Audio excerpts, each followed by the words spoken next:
Bismillahirrahmanirrahim. Alhamdulillahirabbil alamin.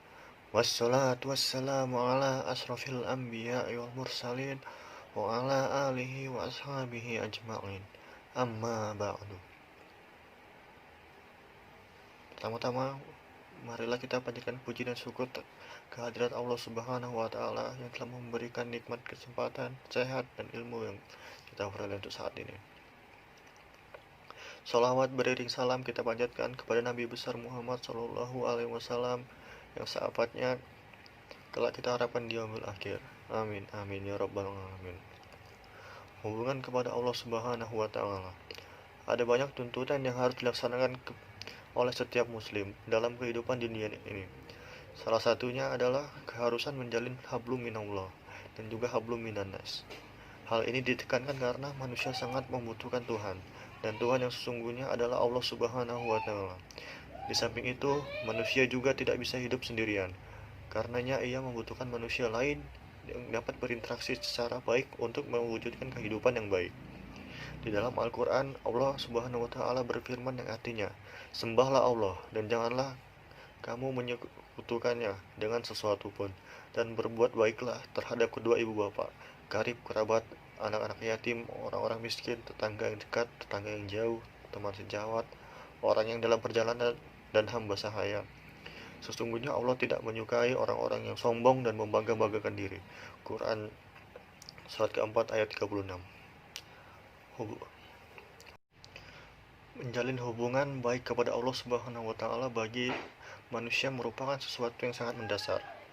Manusia telah diciptakan oleh Allah Subhanahu wa taala, sebagaimana mungkin ia tidak mau menyembah dan mengabdi kepada Sang Pencipta.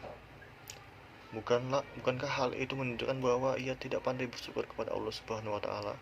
Oleh karena itu, di dalam ayat di atas manusia harus menyembah Allah Subhanahu wa taala dan menundukkan pengabdian kepadanya dengan semurni-murninya, sehingga ia tidak boleh menyekutukan Allah dengan apapun dan siapapun juga. Inilah yang disebut dengan syirik. Sebagai muslim, kita tidak dibenarkan melakukan syirik, baik syirik yang besar maupun syirik yang kecil. Namun Rasulullah Shallallahu Alaihi Wasallam ternyata tidak begitu khawatir akan kemungkinan kita melakukan syirik yang besar, yakni menuhankan atau menyembah selain Allah Subhanahu wa taala. Karena rasanya hal itu tidak mungkin orang yang mengaku muslim tapi menuhankan selain Allah Subhanahu wa taala. Yang sangat dikhawatirkan oleh Nabi Muhammad SAW justru adalah apabila manusia melakukan syirik yang kecil, karena hal ini membuat nilai amalnya menjadi terhapus. Dalam hadis Rasulullah SAW bersabda, "Sesungguhnya yang sangat aku khawatirkan atas kamu adalah apabila kamu melakukan syirik yang kecil." Sahabat bertanya, "Apakah syirik yang kecil itu ya Rasulullah?" Beliau menjawab, "Riya."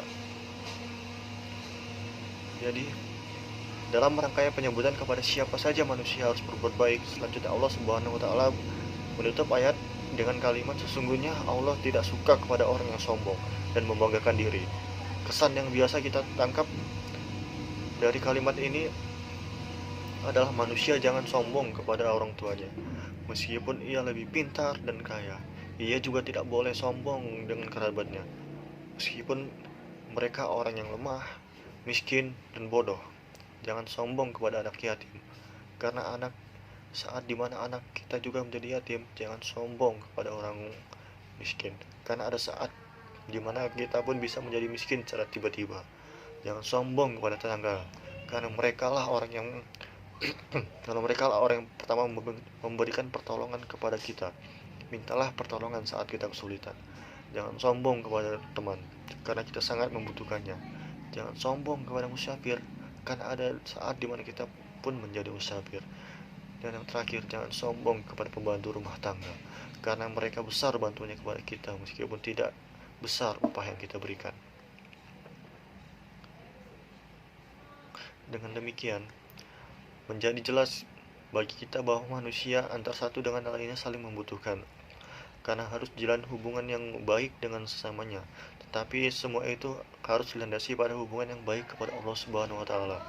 Sehingga ketika kita harus menjalin hubungan yang baik kepada Allah, lalu dibuktikan dengan menjalin hubungan baik dengan sesama manusia. Manusia antara yang satu dengan yang lainnya saling membutuhkan. Karena itu, sesama manusia bisa menjalin hubungan yang sebaik-baiknya. Di dalam ayat di atas disebutkan contoh-contoh kepada siapa saja orang yang menjalin hubungan yang sebaik-baiknya, yakni kepada 8 kelompok orang. Pertama, berlaku baik kepada orang tua. Setiap orang tua pasti ingin agar anaknya dapat berlaku baik kepadanya. Orang tua di samping telah melahirkan dan membesarkan juga mendidik dengan pengorbanan harta dan jiwa sehingga seorang anak tumbuh dan besar dengan baik.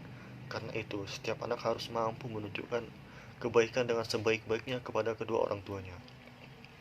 Yang kedua, berlaku baik kepada kerabat.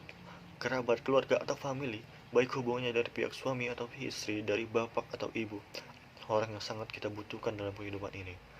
Karena itu, kerabatan yang sering disebut dengan silaturahim harus disambung dan dikuatkan. Karenanya, sangat tidak dibenarkan di dalam Islam bila seorang muslim memutuskan hubungan silaturahim. Baik halnya itu bisa menyebabkan seorang terhalang untuk masuk surga. Hal ini menjadi penting karena bagaimana mungkin seorang bisa berlaku baik kepada orang lain bila dengan keluarganya saja ia tidak berlaku baik. Yang ketiga, berlaku baik kepada anak yatim. Setiap anak pasti membutuhkan perhatian, pendidikan dan nafkah dari orang tuanya. Namun, bila orang tuanya telah wafat, apa yang menyebabkan si anak menjadi yatim? Maka kaum muslimin dituntut menggantikan apa yang harus dilakukan orang tua terhadapnya. Oleh karena itu, Rasulullah SAW memberikan perhatian yang begitu besar kepada anak yatim. Ada anak yang tidak yatim tapi ingin menjadi yatim, ia pun ingin mendapatkan perlakuan yang begitu baik dari Nabi sebagaimana didapat oleh temannya yang yatim. Penghargaan Rasulullah SAW kepada yang mengurus anak yatim juga sangat besar, yakni mendapat tempat yang dekat dengan beliau di dalam surga sebagaimana dekatnya dari telunjuk dan jari tengah Rasulullah. Nabi juga menyatakan bahwa rumah yang terbaik yang di dalamnya ada anak yatim yang diasuh dan diurus dengan baik. Sedangkan di rumah yang buruk adalah rumah yang di dalamnya ada anak yatim tapi tidak diurus anak itu dengan baik. Yang keempat, berlaku baik kepada orang miskin. Menjadi miskin merupakan keadaan yang tidak disukai oleh manusia. Karena itu, kemiskinan diatasi meskipun pada masyarakat kita semakin banyak orang yang miskin. Kemiskinan satu orang belum bisa diatasi, tapi sudah muncul orang miskin yang baru. Oleh karena itu, seorang muslim harus berlaku baik kepada orang miskin, apalagi bila sampai bisa membantu mengatasi kemiskinan dialaminya. Maka orang miskin merupakan ladang amal saleh bagi kita bila kita bisa berlaku dengan sebaik-baiknya. Yang kelima, berlaku baik kepada tetangga.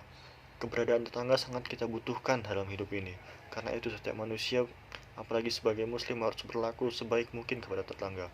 Rasulullah SAW bercerita bahwa beliau sering didatangi malaikat Jibril. Tiap kali datang, Jibril seringkali berwasiat kepada Nabi agar berlaku baik kepada tetangga, hingga Nabi merasa seolah-olah antar tetangga bisa saling mewarisi. Yang keenam, berlaku baik pada teman sejawat. Teman atau sahabat merupakan salah satu yang sangat kita perlukan dalam kehidupan ini. Seenak-enak dan sekuat-kuatnya manusia dalam hidup ini, ia tak akan bisa hidup sendirian. Ia membutuhkan teman sejati. Karena itu persahabatan dengan orang lain, orang muslim harus bersahabat dengan persahabatan yang sebaik-baiknya. Yang ketujuh, berlaku baik kepada musafir. Orang yang dalam perjalanan untuk suatu urusan yang baik disebut dengan Ibnu Sabil. Ketika melakukan safar, bisa jadi seseorang merasakan kesulitan meskipun tidak selalu berupa kesulitan ekonomi. Misalnya tersesat jalan, yang perlu kita membantu menjelaskan rute perjalanan yang harus ditempuhnya, bukan malah sengaja menyesatkannya. Yang terakhir atau yang kedelapan, berlaku baik kepada hamba sahaya. Hamba sahaya atau budak seharusnya diperlakukan dengan baik, karena ia membantu majikannya. Dalam kehidupan sekarang, kita menyebutkannya dengan pembantu rumah tangga, meskipun ia berbeda kedudukannya dengan hamba sahaya. Oleh karena itu sangat tercela bila seseorang tidak bisa berlaku baik kepada pembantu rumah tangganya. Mungkin itu saja yang bisa saya sampaikan. Kurangnya dari saya dan lebihnya dari Allah Subhanahu wa taala. Kurang lebihnya saya mohon maaf. Wassalamualaikum warahmatullahi wabarakatuh.